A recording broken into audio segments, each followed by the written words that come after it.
Hi friends, இன்றைக்கி வாங்க வீட்டிலே நம்ம இட்லி பொடி டேஸ்ட்டாகவும் ஈஸியாகவும் எப்படி செய்யலாம் பார்க்கலாம் வாங்க. அதுக்கு நான் தேவையான பொருட்கள் காஞ்ச மிளகாய் 100 கிராம், கடலைப்பருப்பு 200 கிராம், கட்டி பெருங்காயம் 10 கிராம், பூண்டு 1 எடுத்து நான் தட்டி வச்சுருக்கேன். இப்போ உளுந்து 300 கிராம் எடுத்திருக்கேன்.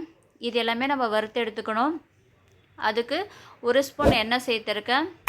எண்ணெய் நல்லா சூடானதுக்கு அடுத்து ஃபஸ்ட்டு நான் பெருங்காயத்தை வறுத்து எடுத்துக்கிறேன்.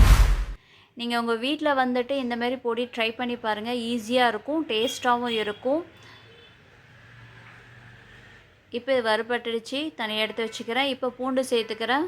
பூண்டு தட்டி போட்டதுனால நல்லா வாசனையாக இருக்கும். இது அது கூட சேர்த்து அரைக்கும் போது நல்ல வாசனை நல்லாயிருக்கும். அந்த வாசனைக்கே எல்லோரும் சாப்பிடணும்னு தோணும். இப்போ பாருங்கள், இது பூண்டு நல்லா வறுபட்டு எடுத்து வச்சுட்டேன். இப்போ உளுந்து சேர்த்து இது பொன் வறுவலாக நம்ம வறுத்து எடுத்துக்கணும். இந்த பொடியை அரைச்சிட்டு கொஞ்சம் நல்லெண்ணெய் சேர்த்து ஒரு இட்லிக்கோ தோசைக்கோ சாப்பிட்டிங்கன்னா டேஸ்ட்டு நல்லாயிருக்கும்.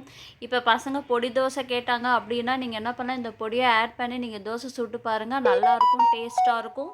நீங்கள் ஒன் டைம் ட்ரை பண்ணி பார்த்துட்டு கண்டிப்பாக என்ன பண்ணுங்கள், கமெண்ட்ஸில் சொல்லுங்கள். இப்போ மிளகாய் இது கூடயே போட்டு நம்ம அப்படியே மிக்ஸ் பண்ணி வறுத்து எடுத்துக்கலாம். தனியெல்லாம் வறுக்க தேவையில்லை. இது நல்லா வறுபட்டுடுச்சு. இப்போ கடலைப்பருப்பை சேர்த்து இதுவும் நல்லா பொன் வறுவலாக நான் வறுத்து எடுத்துக்கிறேன். இப்போ இது வறுபட்டுச்சு. தேவையான அளவு உப்பு சேர்த்து இது மிக்ஸ் பண்ணிவிட்டு தட்டில் ஆற வச்சுக்கோங்க. ஆற வச்சு அதுக்கடுத்து தான் அரைக்கணுமே. இப்போ பாருங்கள், இந்த பதத்தில் தான் அரைச்சி எடுக்கணும். ரொம்ப நைஸாக இருக்கக்கூடாது. ட்ரை பண்ணி பார்த்துட்டு கமெண்ட்ஸ் சொல்லுங்கள். Thank you friends.